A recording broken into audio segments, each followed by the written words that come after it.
प्रेम से बोलिए जय माता दी।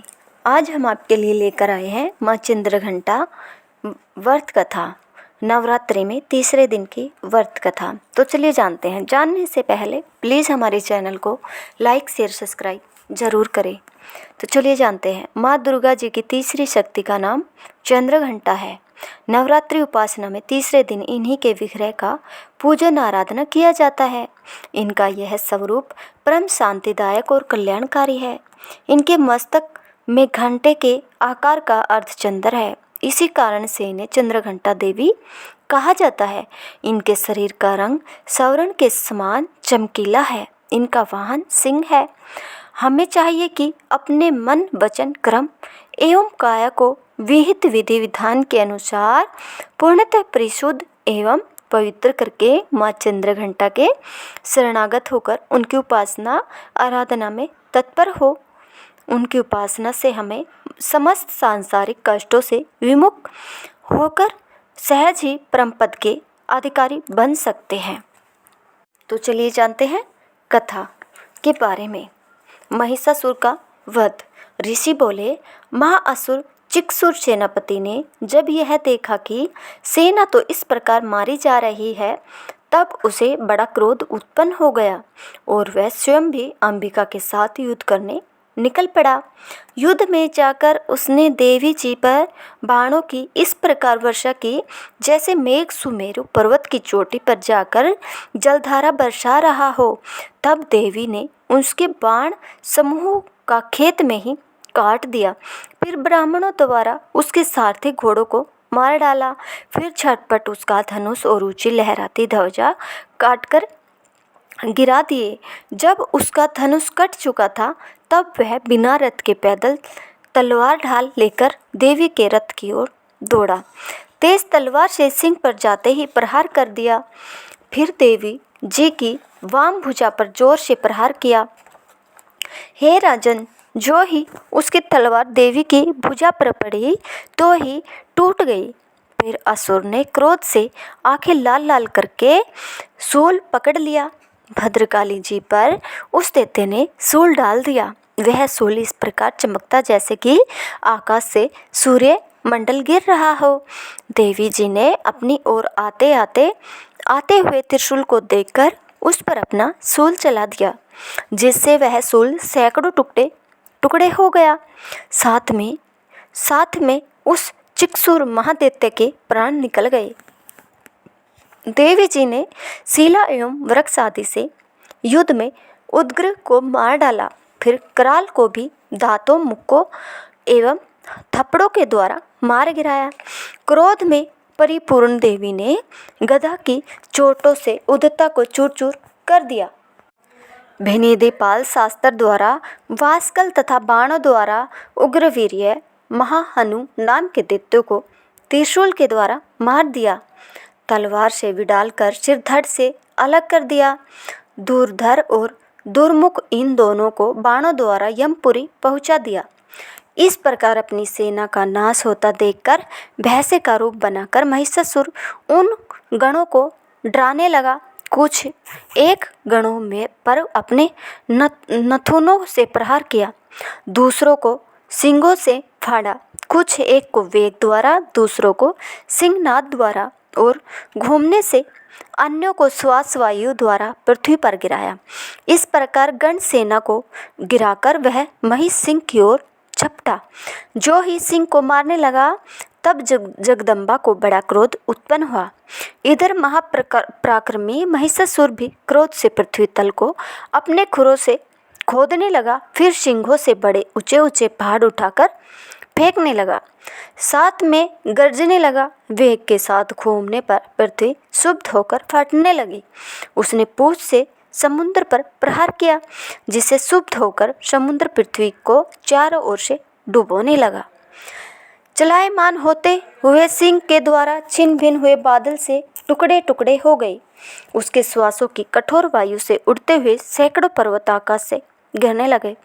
इस प्रकार क्रोधपूर्ण उस महादैत्य को अपनी ओर आता देखकर चंडिका उसे मारने के लिए क्रोध में आ गई।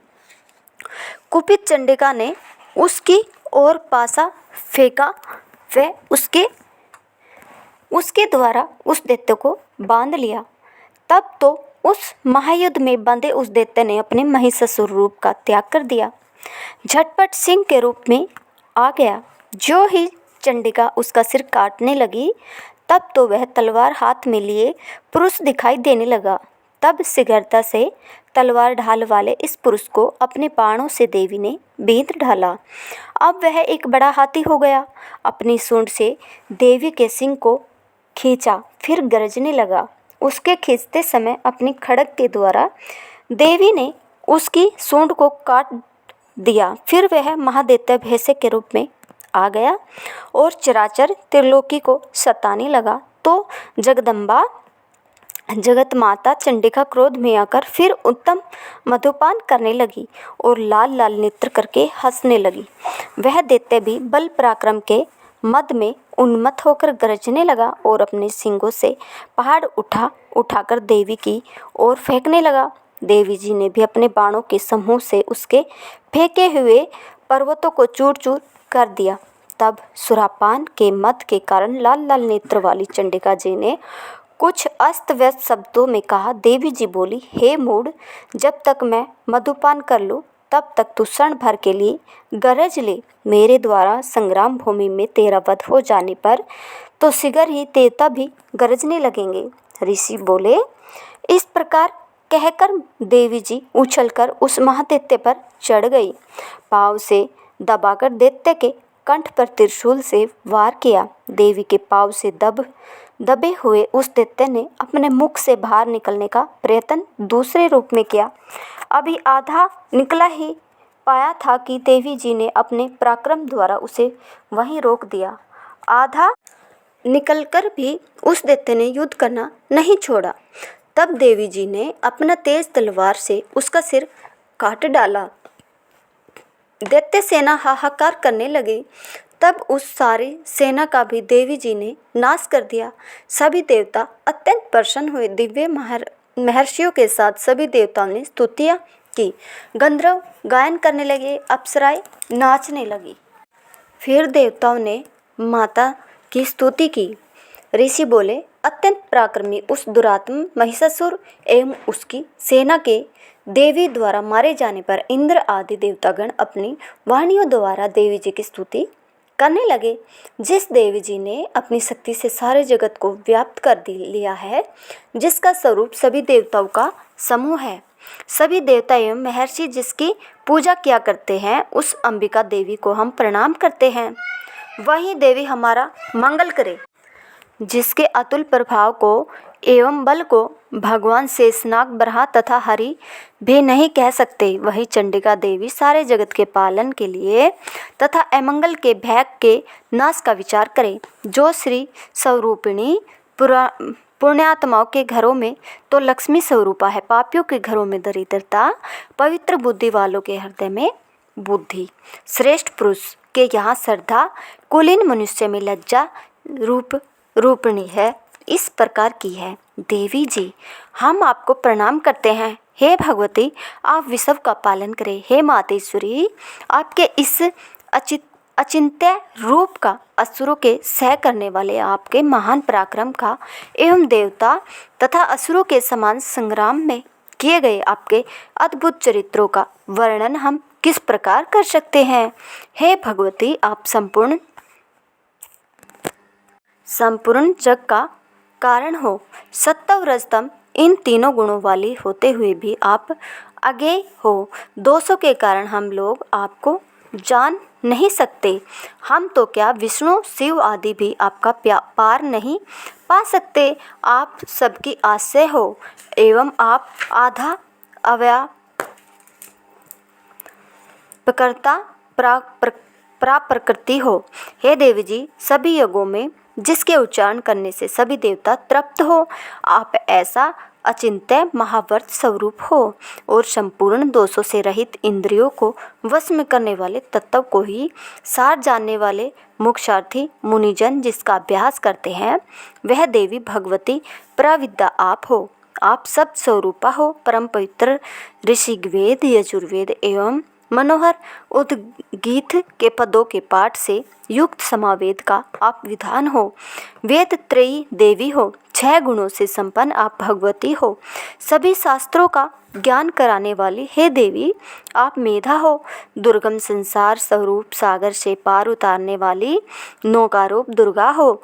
आप असंग हो। केटभ दैत्य के शत्रु विष्णु के वक्ष स्थल पर निवास करने वाली आप लक्ष्मी स्वरूपा हो एवं चंद्रमा को मस्तक पर धारण करने वाले भगवान शंकर से सम्मानित आप गौरी हो।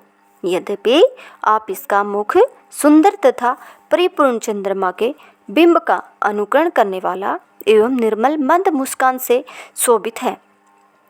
इस प्रकार के निर्मल मंद मुस्कान से शोभित चंद्रमुख को देखकर क्रोध से परिपूर्ण महिषासुर ने झट ही आप पर प्रहार किया। यह अद्भुत बात है। उससे भी अतीव अद्भुत एवं विचित्र बात तो यह है कि जब वह मुख क्रोध से युक्त था, उदय होते हुए चंद्रमा की भांति लाल लाल था। तनी हुई बोहें अति विकराल थी। ऐसा देखकर महिषासुर ने अपने प्राण तुरंत वहीं पर नहीं छोड़ दिए। भला ऐसा कौन सा प्राणी है जो क्रोधी यमराज को देखकर भी जीवित रह सके। हे देवी जी आप प्रसन्न हो। सर्वदा उन्नति दाता देवी जी आप जिन पर प्रसन्न हैं वे ही सभी देशों में आदर पाते हैं, उन्हें ही धन तथा यश मिलता है। हे देवी आपकी कृपा से उसे सवर्ण लाभ होता है। इसी कारण आप तीनों लोकों में फल देने वाली हो। आपसे बढ़कर और कौन है। सबके लिए उपहार करने वाली हो। आप सर्वदा दयामयी हो। इन राक्षसों से वध करने से जगत सुखी हो। ये राक्षस कभी नरक के लिए चिरकाल तक भले ही पाप करते रहे। संग्राम में इनका वध आपने इसलिए किया कि मुझसे मारे हुए स्वर्ग चले जाए। यही मन में रखकर हे देवी आप पापियों का वध करती हो। आप असुरों को केवल देखने मात्र से भस्म क्यों नहीं करती। शत्रुओं पर शस्त्रों का प्रहार क्यों किया करती हो। इसका भी कारण है क्योंकि शत्रुगण मेरे शास्त्रों से मरकर पवित्र होकर उत्तम लोकों में पहुँचे। इस प्रकार आपके यह विचार अत्युत्तम है। आपका शील स्वभाव दुराचारियों के दुष्ट स्वभाव को निवृत्त करने वाला है और आपका रूप अचिंत्य है।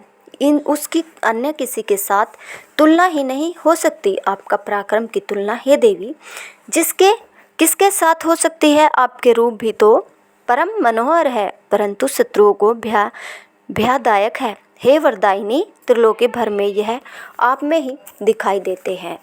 हे देवी जी शत्रुओं का नाश करके इस सारे त्रिलोकी की आपने रक्षा की है। संग्राम भूमि में उन दैत्यों का विनाश करके उन्हें स्वर्ग में पहुंचा दिया और वहां हमारा भय भी दूर कर दिया जो कि हमें उन्मत्त दानव डराया करते थे। हे माता आपको नमस्कार है। हे देवी हमारी शूल से रक्षा करे। हे अंबिके खड्ग द्वारा हमारी रक्षा करे एवं घंटा के शब्द तथा धनुष के टंकार से भी हमारी रक्षा कीजिए। हे चंडिके पूर्व पश्चिम दक्षिण में हमारी रक्षा करे। अपने त्रिशूल को घुमा घुमाकर उत्तम में भी हमारी रक्षा कीजिए।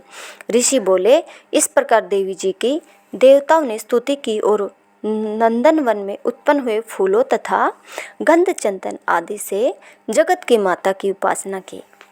सभी देवताओं ने भक्तिपूर्वक दिव्य धूपों द्वारा अर्चना भी की। तब देवी प्रसन्न मुख होकर उन देवताओं से बोली। हे सभी देवताओं आपने अभिलाषा के अनुसार आप सब हमसे वर मांगो। देवता बोले। हे भगवती आपने तो हमारी सभी मनोकामनाएं पूर्ण कर दी। कुछ भी बाकी नहीं है। हमारे इस महिषासुर शत्रु का आपने वध कर दिया।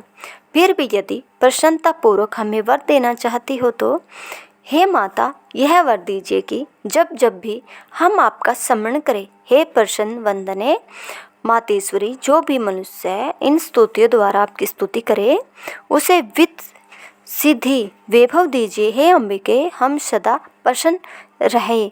ऋषि बोले। राजन सब देवताओं ने अपने तथा जगत के कल्याण के लिए इस प्रकार वर मांगा। तब उन्हें तथास्तु कहकर भद्रकाली अंतर्ध्यान हो गई। हे राजन पूर्व काल में तीनों लोकों का हित चाहने वाली देवी का देवताओं के शरीर से जैसे प्रकाट्य हुआ, वह सारी कथा मैंने आप सभी से कह सुनाई। अगर आपको हमारी कथा पसंद आई हो तो प्लीज़ हमारे चैनल को लाइक और शेयर सब्सक्राइब ज़रूर करें। धन्यवाद।